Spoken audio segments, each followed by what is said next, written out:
अस्सलाम वालेकुम दोस्तों, की हाल चाल? तुसीं देखदे पियो लतीफ एनिमल टीवी। मैं तुहाडा वीर मोहम्मद लतीफ जट। दोस्तों, सब तो पहले सारे चैनल में सब्सक्राइब करो ताकि साड़ी हर वीडियो तक आसान तरीके से पहुँच सके। दोस्तों वास्ते माशाल्लाह अज वाइस क्लब की वीडियो है जी। अज तो 2 दिन पहले लगाई सी वीडियो। ताज़ा सूई सी गाय, मगर अच्छी सी फरीदन मालक का कहना कि 65,000 की अच्छी समझ लो, गाय लै जाओ। जोड़े भाई ने लई है भाई जवेद जखड़ साहब ने सऊदीया बैठे ने, उन्होंने साढ़े तमाते 2 गाँवों के पैसे ऑनलाइन करवाए ने। अज ना माल लोड करवा के उन्होंने घर पहुँचाने लगे हैं। अल्लाह पाक उन्होंने दुध पीना नसीब करे। गाय माशाल्लाह बहुत अच्छी थी, चवाई करवा के लोड करवाने लगे हैं कि ताकि सफ़र ज़्यादा है, गोदे जानी 6 तो 7 घंटे का सफ़र है, रास्ते कोई थान का कोई घाटा वाधा ना हो जाए। बाकी वीरान तसल्ली करवाने हैं। जी परचेज करनी भाई ने, भाई अब्दुल्ला जखड़ और भाई सेम जखड़, उन्होंने अगों परचेज करनी है। सो गोदे जा रही है अज दी फ्लैट। हमेशा तो तुहाडे वीर ने साफ सुथरा सुच्चा खरा काम किया है, गलत काम नहीं कभी किया हमेशा तो। 200 बच्ची वेखो माशाल्लाह कितनी प्यारी है, चंगी मोटी ताज़ी वीडियो लगती गई। सौदा हो गया सी गां दा। मालकां नूं कहा कि 2 थन बच्चन छड़ के जिहड़ा बाकी दुध है तुसीं चोया करना है। मालकां ने साड़ी गल मन्नी है। चलो लद्दो पा साड़ी गल मन्नी है। माशाल्लाह बच्ची का पुट्ठा वेखो माशाल्लाह पूरी गां जिन्ना चौड़ा माशाल्लाह पुट्ठा बनाया खड़ा है। इन्ना माशाल्लाह मालकां ने दुध छड़िया है। मालकां ने डब्बा उन्हें मूँह तो चढ़ाया कि बच्चा चूंगे या ना चूंगे, कोल बजा रहा सी। छड़ो यार छड़ो भाईजान, छड़ी छड़ो लद्दो, अल्लाह याद करो। बाकी गल्लां करने भाई ना भाई सदाम साहब पैसे पूरे कर लेने, खरे खोटे कर लेने, वो कमी पेशी कल मैंने ये नहीं कहा कि नोट गलत आया जे। हाँ मेहरबानी, शुक्रिया जनाब। नहीं जनाब बड़ी मेहरबानी। ला दोस्तों माशाल्लाह हमेशा तो तुहाडे वीर ने साफ सुथरा सुच्चा खरा काम किया है, गलत काम नहीं कभी किया हमेशा तो। गाय की वीडियो लगाई सी, मगर अच्छी सी। काफ़ी दोस्त मेरे नाराज़ हुए ने इस गां तो कि लतीफ भाई ये गाय सानू लै दे, गाय लै दे। भाई बाजी लै गए भाई जवेद जखड़ साहब बाजी लै गए ने इस गाय की। फिर नहीं मारदी तू परेशान हो, नत्थ फड़ी हुई है। दोस्तों बिल्कुल घरेलू गां सी, घरों भी बाहर नहीं निकली सी। अज घरों बाहर निकली थोड़ी डरती पई है। माशाल्लाह चवाई करवा के लोड करवाने लगे हैं।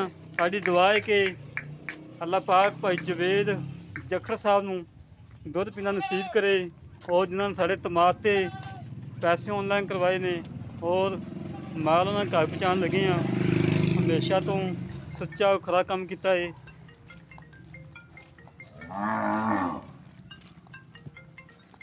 दोस्तों चेक करो,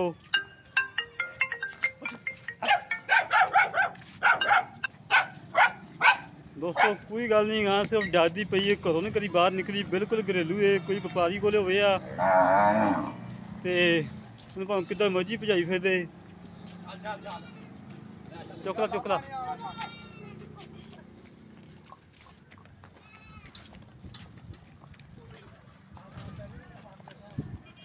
जेड़े वीर नूं साड़ा काम पसंद आवे साढ़े नाल राबता करे। 0308 65 30 668 0308 65 30 668।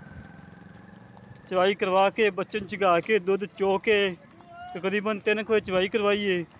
हुण माल लोड कराने लगे हैं। शाम का टाइम हो गया, मौसम ठंडा हो गया, गर्मी की वजह तो माल नहीं लोड करवाईदा कि शाम टाइम माल लोड करवाइए। ठंडे ठंडे मौसम से माल पहुँचे। मैं दोस्तों लोड करवाती गए अल्लाह के हुक्म नाल। मालकां ने घर तक तक पहुँचानी है अल्लाह के हुक्म नाल। माशाल्लाह बड़ी प्यारी गाय सी। बड़े दोस्त मेरे नाराज़ हुए ने इस गाय तो। बाल भाई जवेद जखड़ साहब बाजी लै गए ने। जेह्ड़े वीर सारा काम पसंद आवे सारे नाल राबता करे। 0308 65 30 668 0308 65 30 668 एक कॉल नंबर है, ये व्हाट्सअप नंबर है। इसी तरह हम मिलेंगे एक अगली नई वीडियो से। अपने वीर तो इजाज़त। पाकिस्तान दोस्तों चेक करवा दिए गड्डी टोदी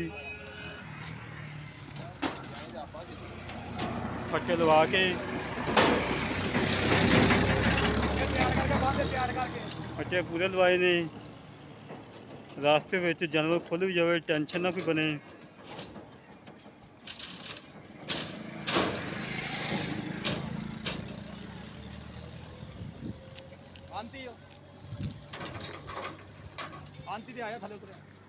ਗੱਡੀ ਵੀ ਭਾਈ ਉਹਨਾਂ ਇਲਾਕੇ ਦੀ ਹੈ, ਸਰਗੋਧੇ ਦੀ ਗੱਡੀ ਹੈ। ਅੱਜ ਦੀ ਫਿਲਹਾਲ ਸਰਗੋਧੇ ਜਾ ਰਹੀ ਹੈ, ਗੱਡੀ ਵੀ ਸਰਗੋਧੇ ਦੀ ਹੈ, ਵਾਪਸੀ ਦੀ ਗੱਡੀ ਹੈ। ਦੋਸਤਾਂ ਨੂੰ ਜਿੰਨੀ ਹੋ ਸਕੇ ਉਨਾ ਹੀ ਫਾਇਦਾ ਕਰਵਾਈਦਾ ਹੈ। ਵੈਸੇ ਸਪੈਸ਼ਲ ਗੱਡੀ ਭੇਜਦੇ 27 ਤੋਂ 28 ਹਜ਼ਾਰ 'ਚ ਗੱਡੀ ਜਾਂਦੀ ਸੀ, ਜਿਹੜੀ ਹੁਣ ਬਿਲਕੁਲ ਮੁਨਾਸਬ ਜਾ ਰਹੀ ਹੈ। ਅੱਧ ਕਿਰਾਏ ਦੇ ਵਿੱਚ ਜਾ ਰਹੀ ਗੱਡੀ ਵਾਪਸੀ 'ਤੇ। ਅਸੀਂ ਦੋਸਤਾਂ ਦਾ ਫਾਇਦਾ ਕਰੀਦਾ, ਨੁਕਸਾਨ ਨਹੀਂ ਕਰੀਦਾ ਹਮੇਸ਼ਾ ਤੋਂ। ਓਕੇ ਹੋ ਗਈ। ਇਸੇ ਤਰ੍ਹਾਂ ਆਪਣੇ ਵੀਰ ਨੂੰ ਇਜਾਜ਼ਤ, ਮਿਲਾਂਗੇ ਇੱਕ ਅਗਲੀ ਨਵੀਂ ਵੀਡੀਓ 'ਤੇ। ਜ਼ਿੰਦਗੀ ਰਹੀ ਤੇ ਨੰਬਰ ਦਿਖਾਤਾ ਨੰਬਰ।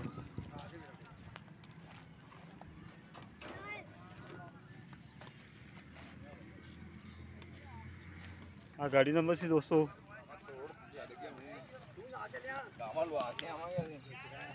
ਹਾਂ ਦੋਸਤੋ, ਅਸੀਂ ਹਮੇਸ਼ਾ ਤੋਂ ਬੰਦਾ ਵੀ ਆਪਣਾ ਨਾਲ ਭੇਜੀਦਾ ਹੈ ਕਿ ਰਾਸਤੇ ਦੇ ਵਿੱਚ ਕੋਈ ਘਾਟਾ ਵਾਧਾ ਨਾ ਹੋਵੇ, ਬੰਦਾ ਨਾਲ ਹੋਵੇ ਸਾਡਾ, ਆਪਣਾ ਜ਼ਾਤੀ ਬੰਦਾ ਭੇਜੀਦਾ ਹੈ। ਰਾਸਤੇ ਵਿੱਚ ਕੋਲੋਂ ਆ ਕੇ ਉਹਨੂੰ ਦਿਹਾੜੀ ਦੇ ਦੇਈਦੀ ਕਿ ਰਾਸਤੇ ਵਿੱਚ ਕੋਈ ਟੈਨਸ਼ਨ ਨਾ ਬਣੇ। ਬੰਦੇ ਦੋ ਹੋਣ ਚੰਗੇ ਹੁੰਦੇ ਨੇ, ਰਾਸਤੇ ਵਿੱਚ ਟੈਨਸ਼ਨ ਨਾ ਬਣੇ। ਹਾਂ ਦੋਸਤੋ, ਦੁਆ ਕਰਨਾ ਸਾਰੇ ਭਾਈਆਂ ਨੇ ਮਿਲ ਕੇ ਕਿ ਭਾਈ ਜਵੇਦ ਜੱਖੜ ਸਾਹਿਬ ਔਰ ਅਬਦੁੱਲਾ ਜੱਖੜ ਸਾਹਿਬ, ਉਹਨਾਂ ਦੇ ਬੇਟੇ ਨੇ ਭਾਈ ਜਵੇਦ ਦੇ, ਔਰ ਸੇਮ ਜੱਖੜ ਸਾਹਿਬ ਨੂੰ ਦੁੱਧ ਪੀਣਾ ਨਸੀਬ ਕਰੇ, ਔਰ ਉਹਨਾਂ ਦੇ ਘਰ ਵਾਲਿਆਂ ਨੂੰ ਦੁੱਧ ਪੀਣਾ ਨਸੀਬ ਕਰੇ। ਇਸੇ ਤਰ੍ਹਾਂ ਮਿਲਾਂਗੇ ਇੱਕ ਅਗਲੀ ਨਵੀਂ ਵੀਡੀਓ 'ਤੇ। ਆਪਣੇ ਵੀਰ ਨੂੰ ਇਜਾਜ਼ਤ। ਪਾਕਿਸਤਾਨ ਜ਼ਿੰਦਾਬਾਦ।